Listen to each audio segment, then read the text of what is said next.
Okay, welcome back, Mr. C. Shall I call you Mr. C or Mr. Colt Mender? You can call me whatever you want. I go by both. Mr. C's Mr. C is a nice name. Yeah. Well, thank you. I had to come up with a new one. Thank you, Rota, as well, for doing the introductions and for joining. I personally, before starting the space, I just want to share how I learned about Cult DAO. So I was in the Twitter space by Hepton, an L2 layer 2, an L2 layer 2, and a layer 2 protocol. And Mr. Rota came and explained that Cult DAO funds protocols that fight for the decentralization of Web3. So I found it very interesting and I wanted to learn more. So obviously the first step was to read the manifesto. And it got me really interested. Not only the manifesto, not only how you handle community building, the dual token model, all of this was very interesting and kind of unique in a way, because what I saw is that the cults in crypto we had were Olympus DAO, but the idea was everybody wins and everybody wins money. There was also Temple DAO, and it was the same thing. But in this case, it was a DAO that invests for profit, but also for noble causes, and even if these causes don't lead to profit necessarily. So this is just my small introduction of how I discovered Cult DAO, and I wanted to share it with you before we start. Yeah. Well, no, thanks so much for having us. If any of you have read the manifesto who are listening to here now or in the recording, the first rule of Cult DAO is actually to talk about cult. So more than happy to keep doing stuff like this, because if we didn't, we wouldn't be following the first rule, which is super important. So I guess I'll introduce myself, and Rhoda, if you want to introduce yourself too, that would be great. But I'm Anon in the space. I go by Mr. C, Mr. Colt Mander, however you want to put it. And I was an early investor myself into Cult DAO. I was introduced actually from one of the pre-selected guardians who we could touch on as to who they are and how that all works. So I was pretty fortunate to be in early and just know the right people at the right time. But like you said, Cult DAO is pretty different than anything else that's out there. And I think that's what attracted me in the first place, and why I think it continues to build a really, really strong community. So I think, at least for today's conversation, after Rhoda introduces himself, I'll kind of segment the conversation a few different ways. First, I'll just talk about like what it is and the lore behind it and why it was created in the first place. I think I'll touch on a little bit more as to how it's structured, and I think what makes it different from other DAOs that have been in existence already, and what challenges it solves for. And then lastly, we could talk a little bit more about the tokenomics, because the tokenomics itself, I think, is also really different from anything else that's out there. So does that work for you guys? Yeah, definitely, because it's also interesting. I saw a part about the tokenomics. I will not spoil your presentation, so yeah, Okay. go on. I would love to hear more about that. So just before we start, what we usually do is that we present the Twitter space we do. So every week we bring in interesting people from the crypto landscape to talk to us about a topic of their expertise. So last week we brought in some interesting people to talk to us about sorry, I have like just a small cut, because we do Twitter spaces every week, so sometimes it's definitely hard to keep up. But if I recall, last week's Twitter space was about Tornado Cash. How can I forget this? So we had two people who presented to us Tornado Cash and how it works, what's the implication of sanctions. And it's very interesting to have you on this week, because you will be talking about a protocol that fights for decentralization. So it's in the continuation of the topic regarding Tornado Cash. So I would leave the floor to you guys. First, maybe we should get a small presentation from Rota. He's been with us on the panel for a few minutes already. Hi, Thank you so much. Welcome everybody, and thanks for giving us this opportunity for presenting Cult DAO. And yeah, I found that space. I was looking for decentralization topics and spaces to speak about code, because that's the first rule of the project: is talk about it, let people know that we are out there, we exist, and how everything works. So I was happy to be part of that. I listened everybody there. I saw everybody talking about their projects, and I introduced Cool Down. Um, I'm happy to have Mr. C with us here because he's much more prepared than me to explain cryptocurrency and everything. I'm not a person too old on the crypto world, and I'm happy to have him on my side here to introduce the project. I'm in Code since April, and I'm very active in the community. I do what I can. I help on everything I can. We also have another project on the side, allied with Code from the same team called Revolt to Earn, and I'm active there too. So yeah, that's the that's my part on Cooldown. I think that I can help. I can help on responding question regard to tokenomics and everything, but I think I'll leave for Mr. C. I think he'll be more prepared than me to go ahead with the rest of the presentation. Yeah, thanks, man. Yeah, and feel free to definitely interject and add to anything at any time, because of course I'm not be able to cover everything in the most succinct way possible. Yeah, so I guess let's start with like what it is and why it came about. So like you said, you did mention the manifesto, and the manifesto is something you could find on the website. The website is cultdao.io. And one of the things when I first noticed about Cult DAO was just how different the website was from almost any other cryptocurrency project that I saw before. Once you go onto the website, there's actually a speech that plays on in the background, so you won't notice if your sound is off. But the speech I actually recognized was from this movie called The Great Dictator. The Great Dictator came out, call it over 80 years ago, and it starred and was directed by Charlie Chaplin, and he was one of the most greatest well-known silent actors in film history. And that speech he gave in that movie is exactly the same stuff that we're still trying to solve for today. All these issues we see in centralization, and that was over 80 years ago. And so it just really resonated with me. The hair stood up on my arms. It gave me goosebumps. And then when I read the manifesto, which essentially is the white paper for a cryptocurrency project, but it's just different than a white paper because it's written like an actual manifesto. It's not exactly something you read and feel all warm and fuzzy after it's over, but that's because it's touching on real world issues. It talks about all the challenges that are facing society, what centralization is doing to the world. It talks about mental health and how it's just pumping us full of drugs, making us slaves to society.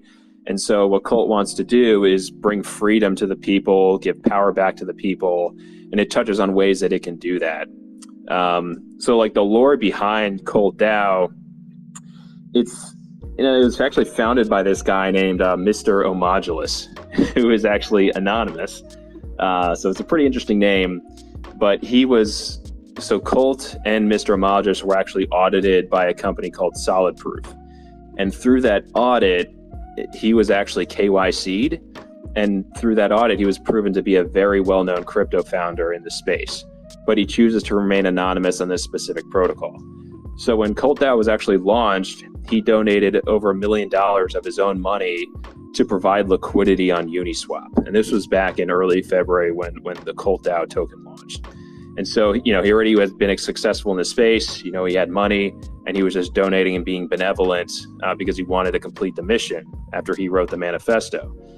And not only did he provide that liquidity, but he locked it for over 265 years. So he knew he was never getting that money back again. I mean, maybe his great-great-grandkids could get it after the unlock happened, but he knew he wasn't going to get it. And soon after that, he renounced ownership of the contract. And so that's how Cult DAO was founded. I could talk a little bit more about how the DAO is structured. So, if you go back, I think when DAO was first created, like 2015, maybe that was the DAO, like the Ethereum DAO. And over time, you've seen a lot of DAOs have issues of control. And you've seen folks that have all the money, they control all the votes, and they control all the direction of the protocol. So even though it's supposed to be decentralized and giving power to the people, a lot of them never really had that ability because the people with all the money controlled everything. And so what Cult DAO is designed to do is bring power back to the people. So if it had that same type of mentality and structure, it wouldn't be following the mission. And so the way that they structured the DAO, and for those of you who, I think everyone knows what a DAO is here, so I don't have to go into that, but there's two roles in the DAO that are important. It's called the guardians and the many. So when you stake your Cult DAO tokens on the app, on the website, you either become a guardian or a member of the many. And so the guardians are tasked with putting forth proposals in the DAO, but they can't vote. The guardians are the top 50 stakers in the DAO. They're the ones with the most money. So a lot of other older DAOs, they'd be the ones controlling everything. But because they have the most voting power, or would be most voting power, they would be considered implicitly biased if they put a proposal forward and would be able to vote on their own proposal. So it strips out that piece from the guardian's ability, but it gives them the ability to actually be guides. So help steer the direction of the protocol and provide guidance to the thousands of other stakers and thousands of other voters who are members of the many. So Cult DAO in and of itself is quite simply an investment DAO. But like you said, it's not just focused on trying to make money. There's nothing wrong with that. There's VCs that do that all the time. Nothing wrong with that at all. We like making money too, but we wouldn't be changing the world if we were just focused on making money, right? We would be changing the world if we focused on investing in protocols that meet 2 out of 3 criteria laid out in the manifesto. Those 2 out of 3 criteria are, number 1, fighting centralization. Number 2, furthering the cause of decentralization. And number 3, directly benefiting a noble cause. So let's be honest, like there are some things that meet those criteria that aren't an investment. Like we invested in something that's really 2 bright women who are helping in the mental health space and running a podcast called the Unminding Podcast. Like that was not an investment. We just provided them money because they were doing really, really good stuff and stuff that a lot of people just aren't doing because it's not profitable. And we have the money to help folks like that. So that's something we want to do. But we also make really bullish investments at the same time. And, there might be questions on that at some point. But we've already funded over $2 million in different protocols. And we currently have, call it $300,000 to $400,000 in our treasury. So that's how the DAO is structured. Like I said, guardians put forth proposals, the many vote on it. And if it's passed, that's when it's executed and the investment is made. So that's how the DAO, so I touched on the lore behind it. I touched on how the DAO is structured. And if there's any questions before I go into the tokenomics, more than happy to stop there. And Rhoda, feel free to add anything I may have missed. So probably I will have a small question regarding the treasury, because most DAOs have this problem of managing their treasuries because they keep their native token, and we know how the market's volatility is. So in the case of Cult DAO, who manages the treasury which is voted to be used for investment purposes or for noble causes? Who manages this? Who makes sure that it doesn't depreciate a lot in value? Who's responsible for this part? We don't really need anyone to manage the treasury.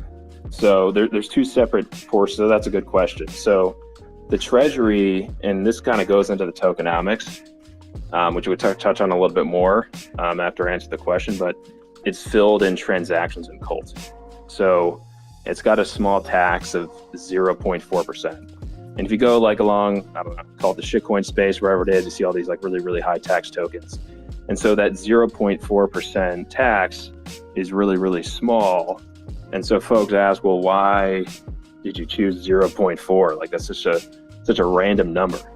And I think the idea is because when you transact in a token on Uniswap, something that doesn't have a tax and decent liquidity, you typically need slippage of like 0.5% anyway. And so the whole idea was you put the tax slightly lower than the slippage, price impact is the same regardless, but that money actually goes to fill the treasury. And so buy, sells, transfers, fill the treasury. And yes, it is in Cult, it's valued in ETH, but it's all built on a smart contract that's renounced. And so over time, you continue to see that treasury get filled. And as proposals pass, you see some of that money go out. But that's kind of the high level initially. And we could talk about how the multi-sigs are managed as well, which is where the money goes. So yeah, it answers my question because I was wondering if it's like a multi-sig or if there's an on-chain voting mechanism that directs the funds to a specific address. Yeah. Or how does it work? So probably we'll touch on this part after the tokenomics because it's the parts you want to expand, and I think it will be also interesting to understand it. Yeah, totally. So yeah, the first part of the tokenomics is the tax I just mentioned that fills the treasury. The second part of the tokenomics has to do with how the proposal process works. And so say a guardian, and there's 50 of them, right? Say a guardian puts a proposal up for the many to vote. They can only put up one proposal at a time. But say they put one up, every proposal, because it's all built on smart contract and can't be changed, is 15.5 ETH worth of Cult. So assuming that proposal passes, in each proposal, there's a designated wallet where that money is sent to, and 13 ETH of that 15.5 ETH worth of Cult is actually sent to the designated wallet used for the investment, and 2.5 ETH worth of Cult is burned. And so, like I said, 15.5 ETH per proposal, 13 ETH invested, 2.5 ETH worth of Cult is burned. Often, it depends on what the investment is. We have actually a bunch of multi-sigs already set up. And so assuming it's like a liquid investment we're investing in, where we're just going to be managing it ourselves, depending on who the guardian is and who's on the multi-sig, right? They're going to be the ones who are making the investment. Sometimes that money could be sent directly to a protocol. So say it's like an illiquid investment or a seed fund or whatever it is we're doing. Like they need, like we funded a project that's building a launch pad, and we sent them the funds to continue that development with a gentleman's agreement when to buy back, assuming price appreciation in their native token. So that's how some of those work. So yeah, I understand. But you brought in an interesting point. You said the investment size is 15.5 ETH, but at the end the project takes 13 and the 2.5 are burned. Is there a specific reason for this amount, and does it limit the Cult DAO when it comes to investing in infrastructure or in bigger projects? So it depends, because if it's a smaller project, for example, like they don't really need a big investment, right? Like we invested in a small cap token recently, that had like a $400,000 market cap. Right, we don't want to do multiple proposals and big ones into that because, we're already a top 6 holder. But there are different things that might require multiple proposals to do the funding. So some protocols we've done 3 proposals, some of them we've done 5 or 6. Right, so some of them we've funded over $100,000 into. It just really depends on what it is. But each proposal, like you said, does require a guardian to put one up, and does require it to be passed in order to get funded. Yeah, I understand this point, and it's interesting to see that it's mostly automated. So the guardian puts the proposal on chain, and if it passes, the money is sent directly to the project. And in some cases, it's managed by a multi-sig, so there's still this safe aspect about the management of the treasury. So this is definitely interesting. Maybe you can share with us just some, I would say, type of projects you invested in the past, because you said you invested in a micro cap. So maybe you can give some examples so that the audience can learn more about the types of projects you invested. Yeah, sure thing. So really recently, there was one we invested in that you guys talked about Tornado Cash. Like we invested in a couple of projects recently that are forks of Tornado Cash. And so the whole idea was there are lower market caps, and Tornado Cash is an awesome protocol, but it is highly inflationary. And so the whole idea was that this was before the Tornado Cash thing even happened, with the lawsuits and the arrests and everything. So they're designed they're just different protocols that were much lower market cap that we thought could help healthy competition in this space. There's things we invested in recently that one is actually, I love this project. It's called Sons of Crypto. It's a Web3 wallet. And a lot of folks don't necessarily realize this, but MetaMask is run by a centralized company. And in order to access different dApps within MetaMask, you got to go through Web 2. And if that Web 2 gets shut off, well, then you can't access the Web 3. And then you saw issues of Venezuela being shut off from servers from MetaMask and other parts of the world at certain times. And so what this Web3 wallet does, and it's going to be launching very soon with its beta. So this was a seed investment, so there's no token yet. So this was helping fund their development, is direct Web3 directly to dApps. You don't have to go through Web 2, and any fees that are made through the swaps actually go back to the token holders once that token's launched. So that's a couple examples. I mentioned we did a grant for the mental health podcast.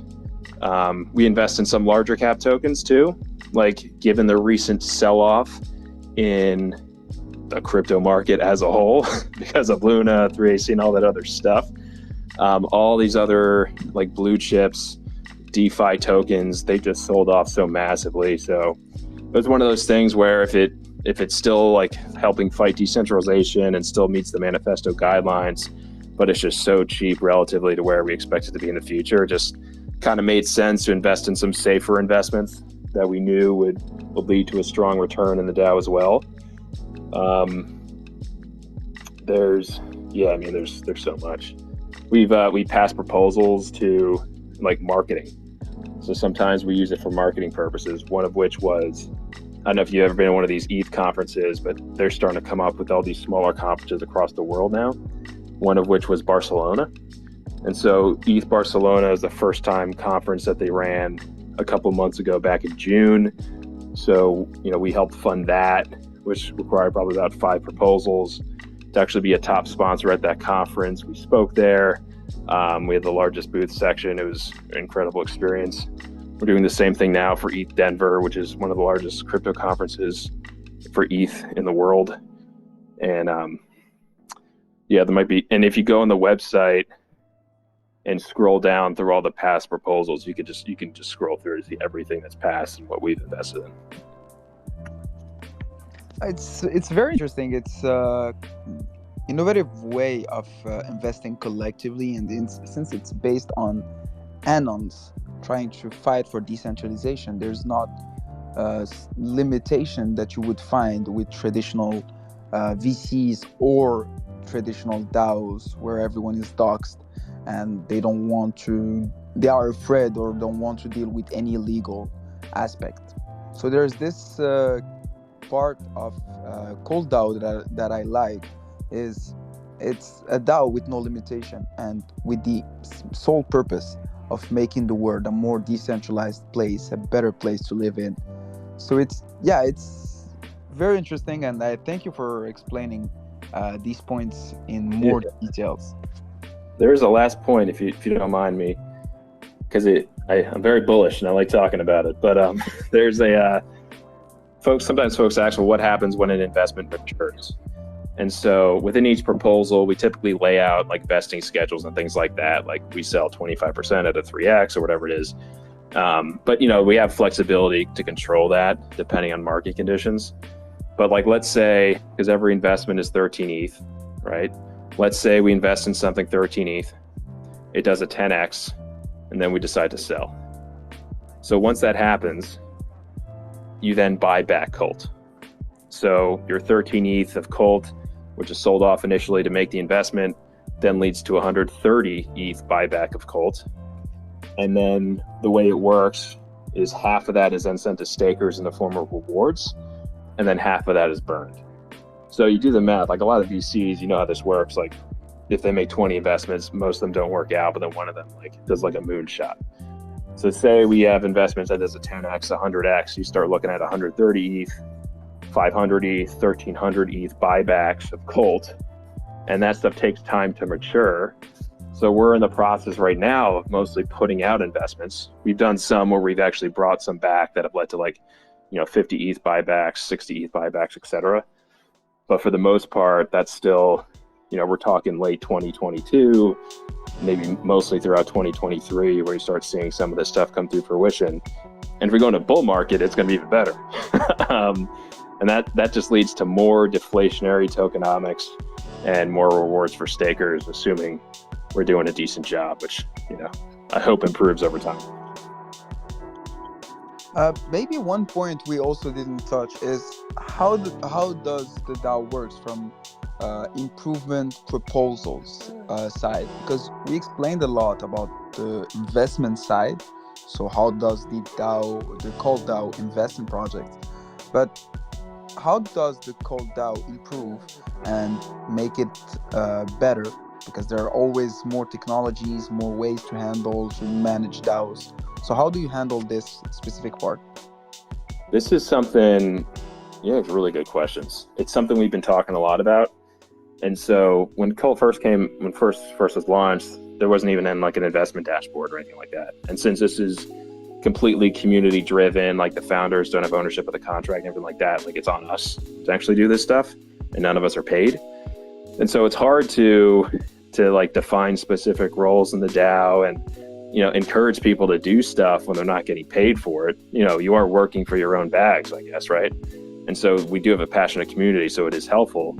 But longer term, we're starting to have conversations around how do we actually structure it in a way where you have folks that are really specialized in their specific roles, right? To just make it a more efficient process of putting out proposals, marketing, contributing, and things like that. And so that we have a group chat right now where we're throwing out ideas on how to do that. So my hope is we get volunteers for that, and then, I don't know, over time, some of those folks actually get paid for the work they're doing. And I would expect we create some sort of sub treasury or something like that from our current treasury to start using folks to get paid for certain things. But that's longer term vision. And we also created, again, a community member did this, an investment dashboard from Dune Analytics that actually tracks all the different investments that we're making. So it's pretty cool seeing all this stuff happen just from community members. And that's continuing to be improved upon as well. This is very interesting because it seems like it started as Mr. O's initiative for decentralization, but the way you guys present it makes it like a fully community-driven project, and that even if Mr. O came to disappear, you would still build upon this vision because it's a vision that you also believe in. So this point is also good to hear. Well, he did say he's eventually going to step away at some point. I mean, you see him on Twitter, like he's mostly posting doom and gloom stuff about the economy and stuff like that. But, he is relatively active, but he did say one day, he's like, I'm going to step back and disappear. And honestly, if he does, it's fine. Like we don't need him. We love having him around, but we don't need him anymore. He created a finished product already when it launched. Right, he's just there to be a guide. Yeah, there's also this kind of thing in crypto, and this is something also in stable unit we try to avoid. We tried to avoid this from day one. Is this idea about the cult of personality? If you saw with UST, there was this leader that was Do Kwon. Ethereum has its leader, which is Vitalik, and there's always this front face of each huge protocol. So detaching from this cult of personalities will only forward the cause of decentralization.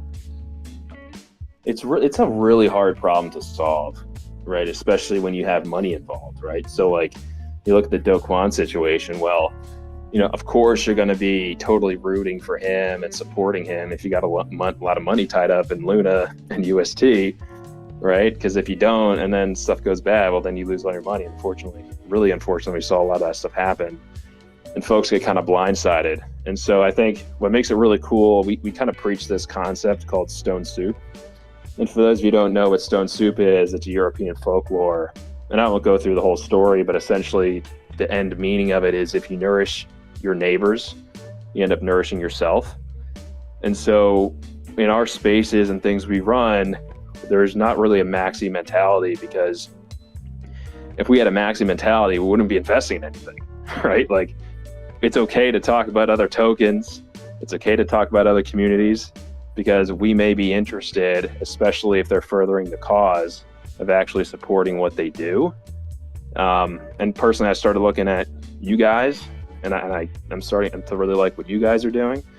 And so I don't know, maybe we could have conversations around that. But generally speaking, like, it's like this whole maxi mentality is what's holding crypto back. Like, if people actually work together and shared ideas and not just fighting like my sports team is better than yours, then I think people will be safer. And I think people, frankly, make more money, honestly.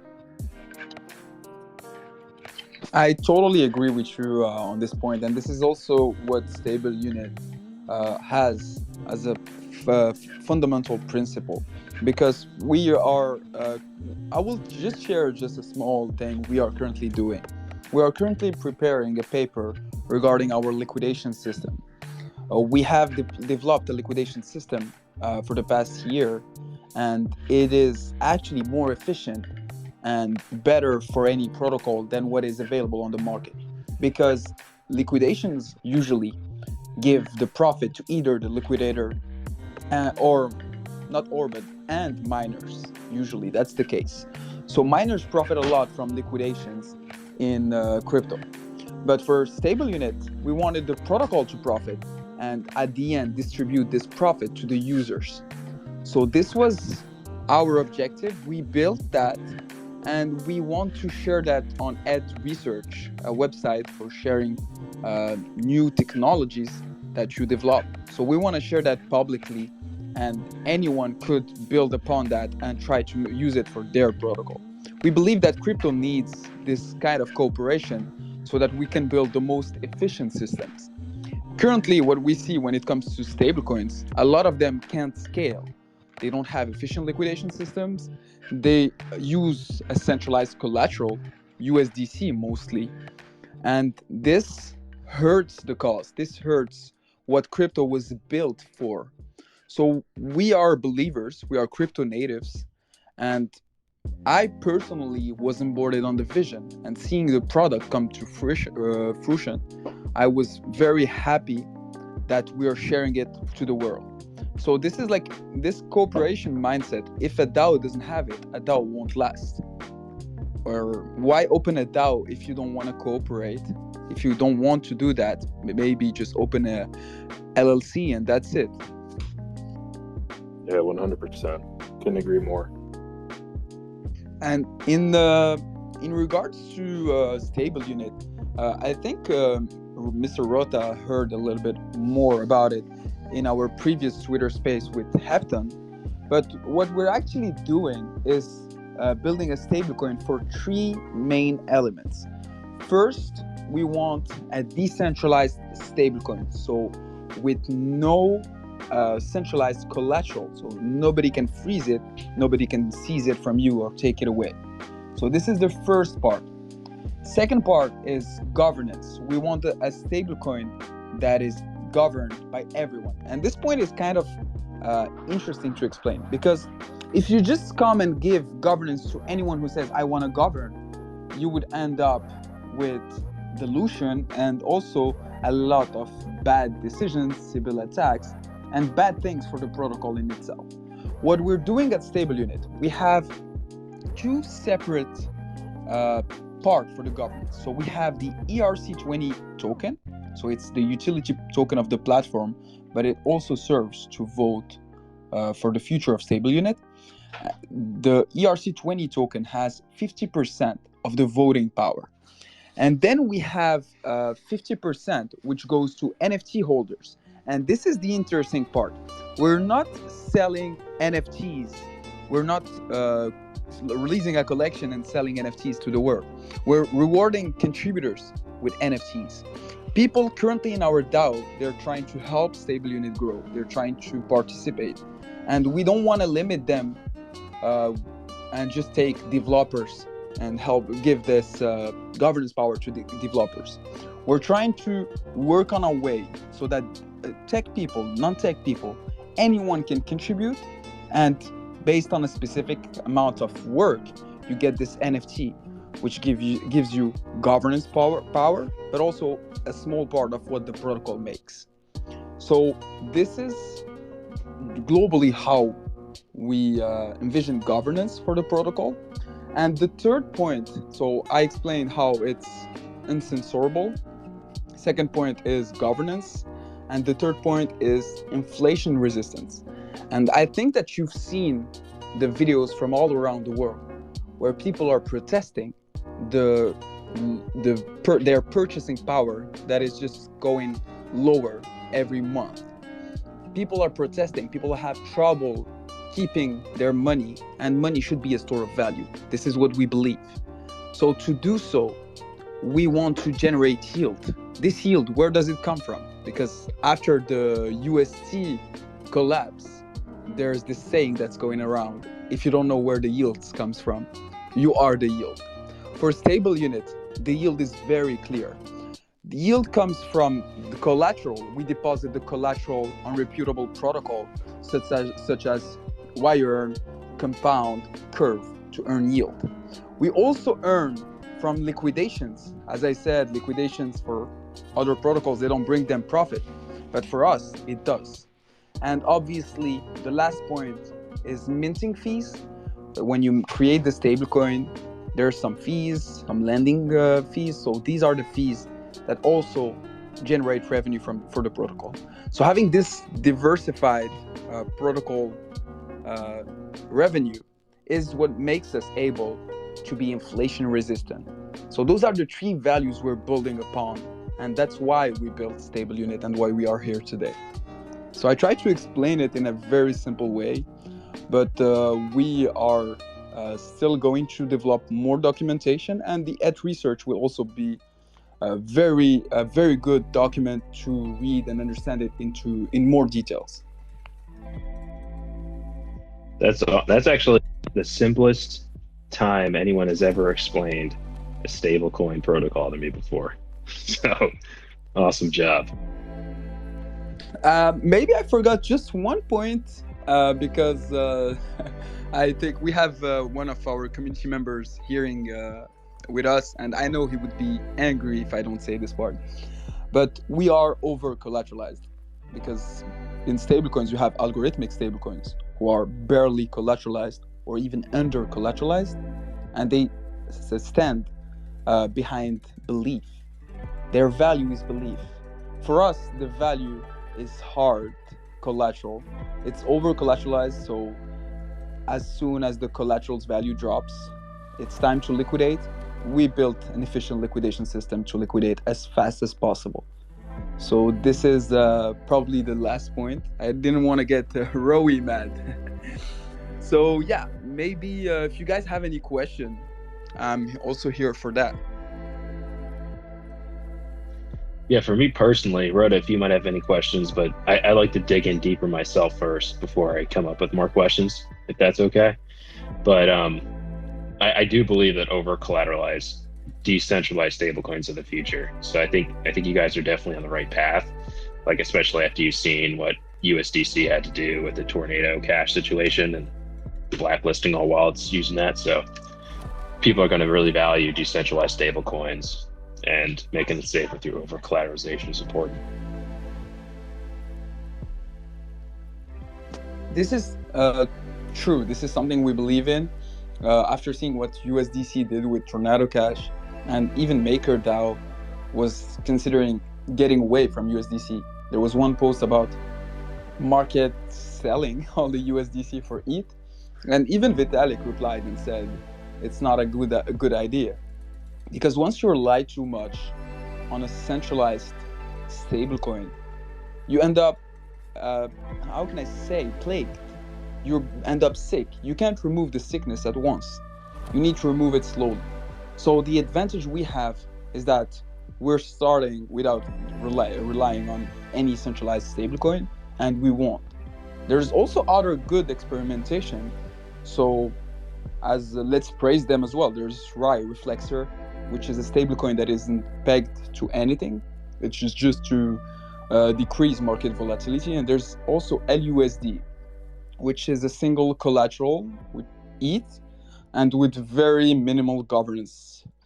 So these stablecoins are also currently good, and these are the alternatives we hear a lot to DAI because of its reliance on USDC.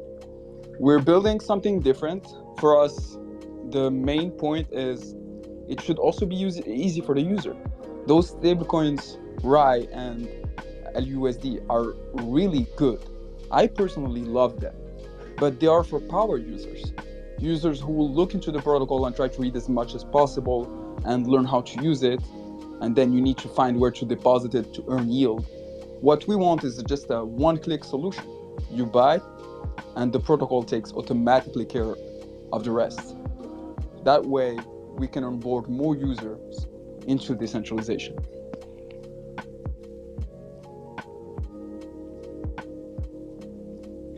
That's a noble cause, my friend. It is. It is. So, what we can do right now is maybe open the stage for questions, remarks. So, just as a small recap, we presented Cult DAO, its mission, vision, the governance, how it works, the governance for funding, the governance for the protocol improvement. We also talked a little bit about how the protocol can get away from any single guide and can be governed by the community, become truly community driven. We also presented the Cult DAO tokenomics and how it works. And the last part, we just presented briefly stable unit, but obviously, as Mr. C said, look into it, read for yourself, try to find as much information as possible. Doing research is something that you should do. It's not something that is optional. It should be compulsory before buying anything. So I really appreciate also that comment. Now let's open the stage for questions, remarks, or anything. Just got a quick question. Which stage of the project are you guys at this point? Like, are you guys right at the end? Are you guys on the, like, how far away are you guys to actually launch the project? So we recently reached the MVP. So we've been developing for almost a year. We recently reached the MVP, which is deployed. It was deployed on RinkPy, but with Chainlink oracles being deprecated on RinkPy, we have to deploy it on Goerli. So the protocol is in the internal testnet phase. The next stage would be to give the testnet to the DAO members before opening it to the public. And yeah, that's the idea about the testnet. And then we obviously have to launch it publicly and get adoption.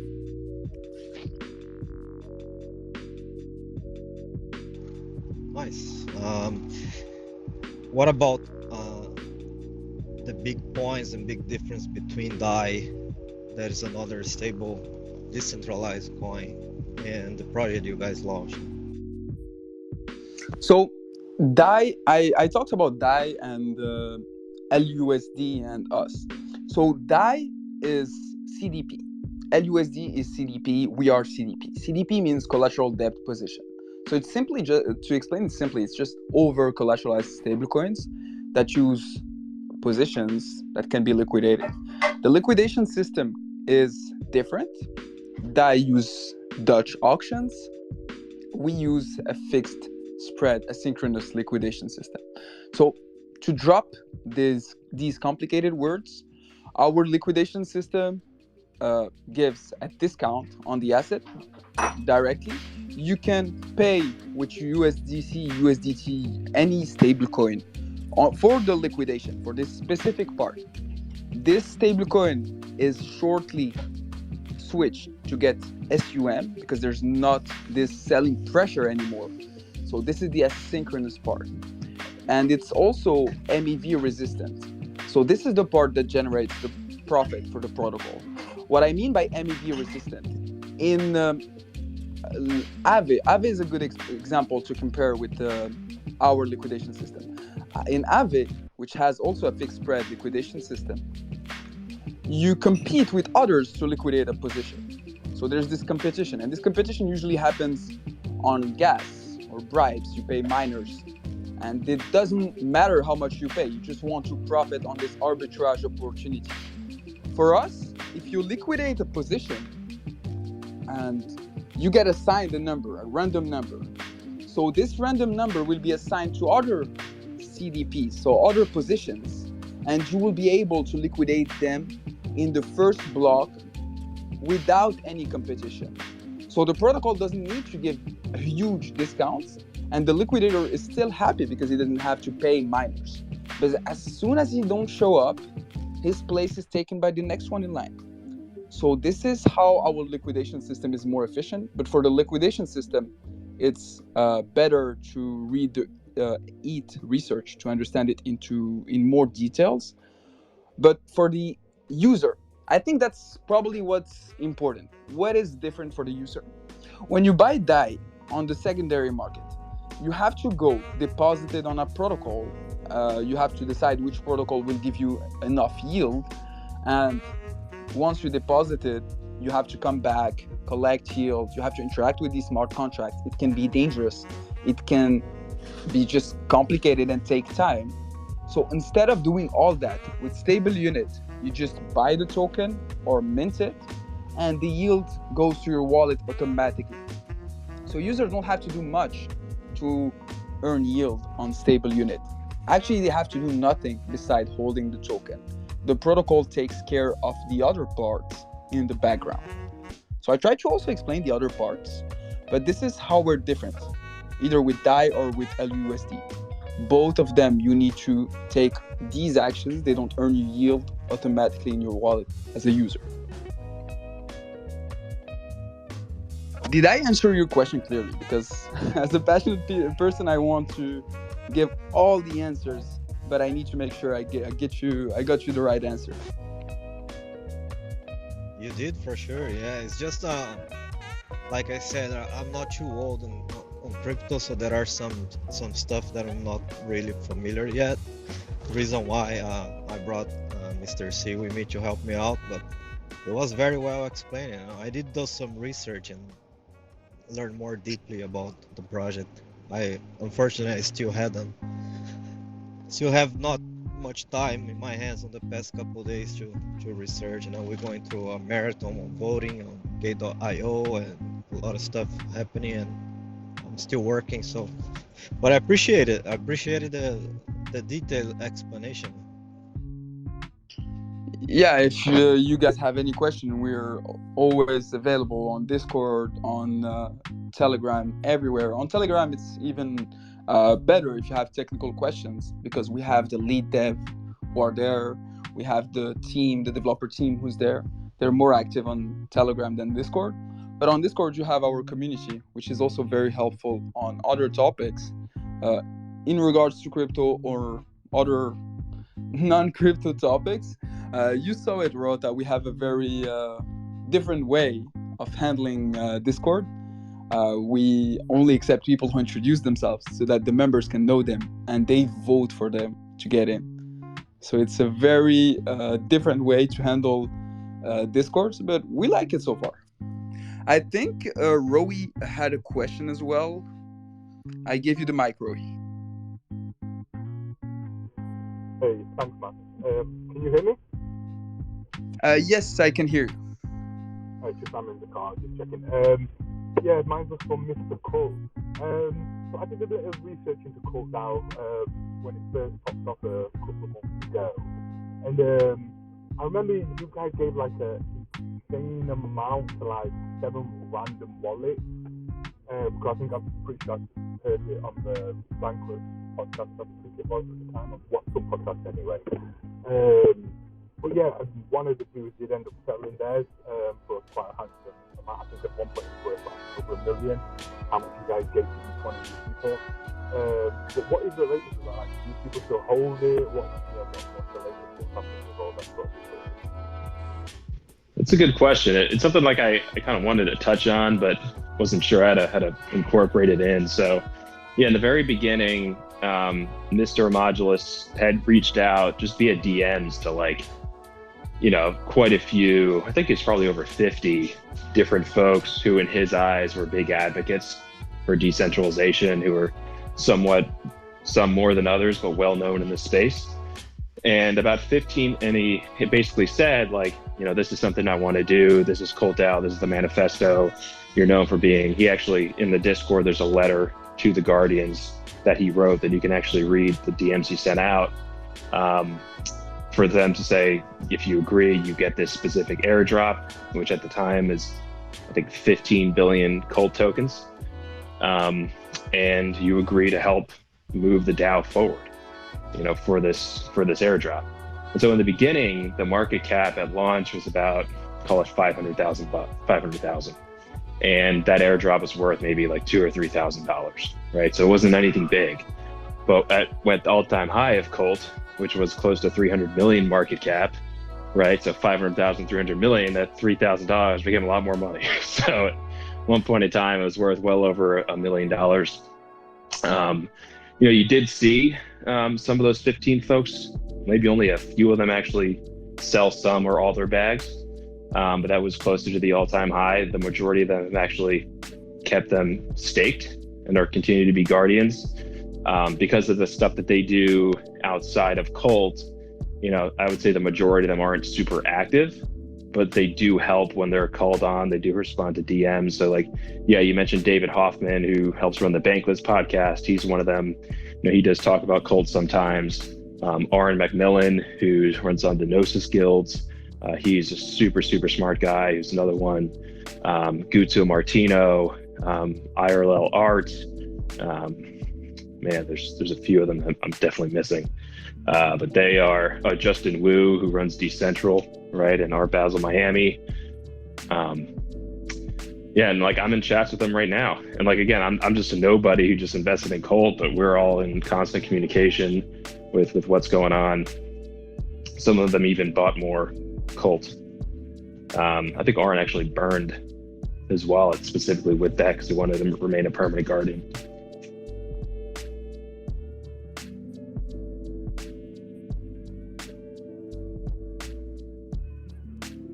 Awesome, thanks for that explanation, I appreciate it.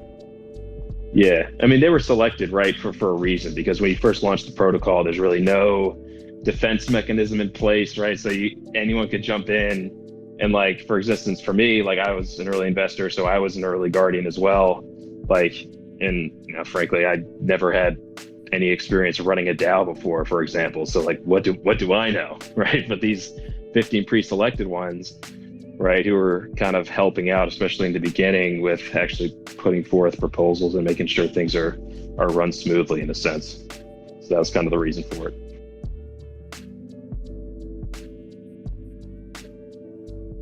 That's very interesting. I didn't know this episode, so thank you, Rawi, for sharing this point.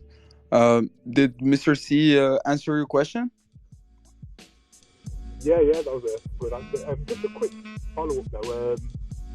Are all these wallets public? Is it just public so you can see how many of the 15 billion they still hold or they got rid of, etc.? Obviously, that's good to know if you are going to invest. I would say some of them are public, some of them aren't. So it's really just up to them whether they wanted to disclose it or not. However, Mr. Modulus, the ones that haven't been doxxed, for example, he knows who they are.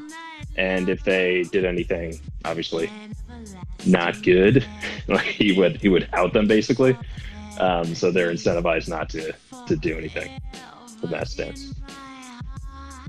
But yeah, I would imagine if you kind of go through the top 50 stakers of D-Cult, which is the staked version of Cult, proof of staking token, anything in the range of 15-ish billion you could probably find some of them. Awesome, man. That's really helpful to hear that.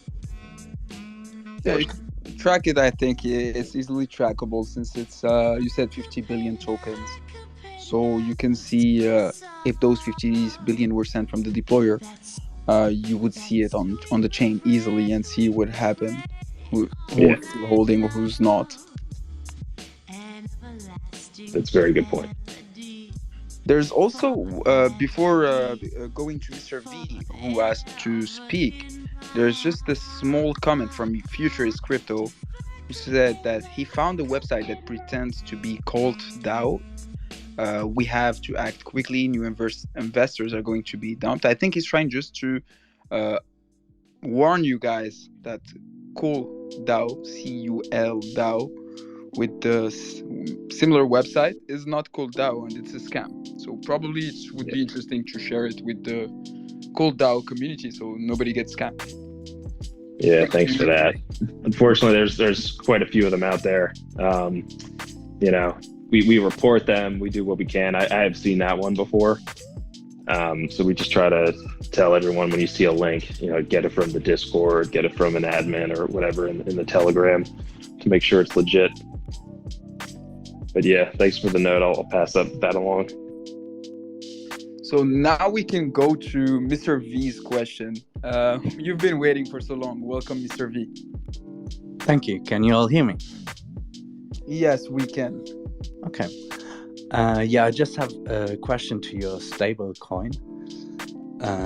As far as I'm aware, if you are a decentralized stable coin, you are only as good as the value that you are backed by. Could you tell us what your stable coin is backed by? So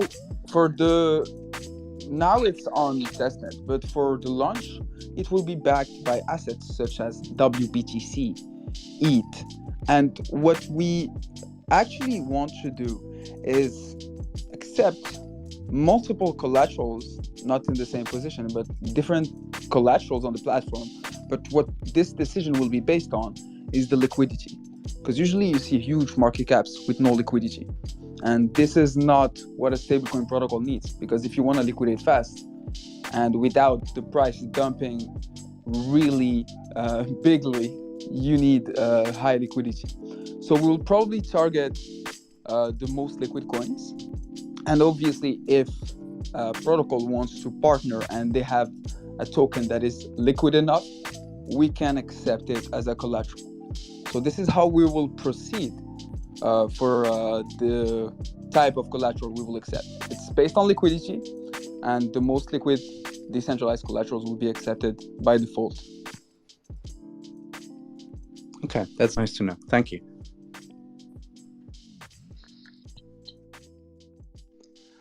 Also, it's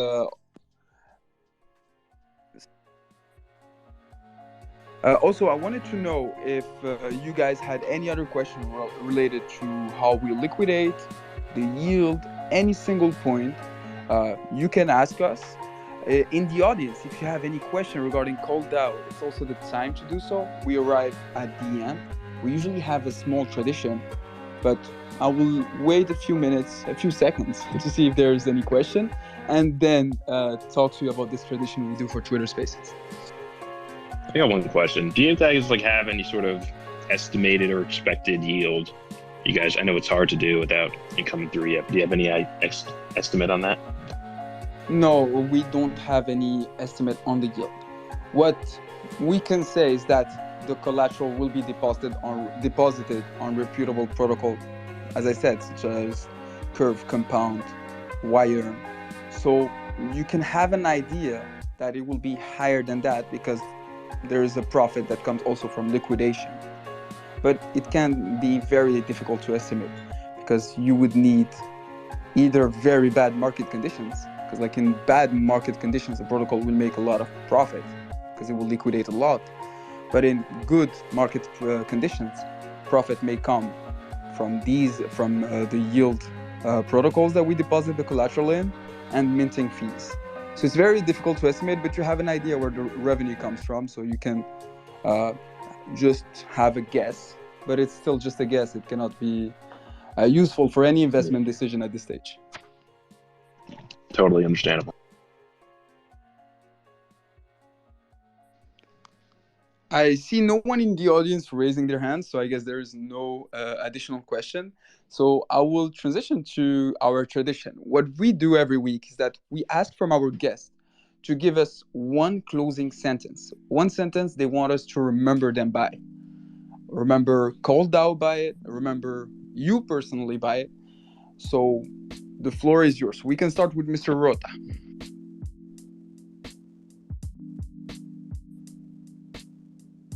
My apologies, man. I'm still working. I was handling something here. Can you repeat the question? Yeah, so I said we have a tradition here for our Twitter space. We ask the guest to share with us one closing statement they want us to remember them by. So either you want us to remember you personally, Mr. Rota, or you want us to remember Cult DAO with this sentence. What's your closing statement? Well, I would call a noble cause. I would call a public good. I think Cult DAO is a public good. It's a tool that everybody who's trying to help fast forward decentralization should know about. Should know that they have this option out there. They have a group of people. They have a community. They have a DAO with a treasury, with intentions to help, to fund, and fast forward this idea of decentralization. So that would be the best share I could give you with the experience that I have. Something that I think is really important on the present time we're living right now. I think it's something that we really should be working on and put this as a priority, because things are not going in a good way when it comes to money to everybody. You see that they are fighting back, drop it out tornado cash. So they're going for it. We gotta fight back. We gotta hold hands and fight back, no matter what coin you have, what project we have. If you are going through decentralization, we should all hold hands. See if we can help each other. Thank you very much for sharing, Mr. Rota. Now I would go to Mr. C for his final closing statement. I have nothing to add. That was perfectly said. Indeed, it was. It was a very good statement, Mr. Rota. Thank you guys for being here. Just before we leave, because we promised it, we did a giveaway for our DAO members. So they had to invite someone, and this person had to introduce themselves. And we selected the best introduction. We will just read it really fast to you. It's a small presentation from one of our Discord member right now. So, Namaste Stable Unit DAO family. My name is Naren Bhai. I'm from a small hinterland village in the state of Gujarat, India. My age is 23 years. I'm in college and also studying in IT. My parents are totally involved in agriculture-based work, whose income is our sustenance.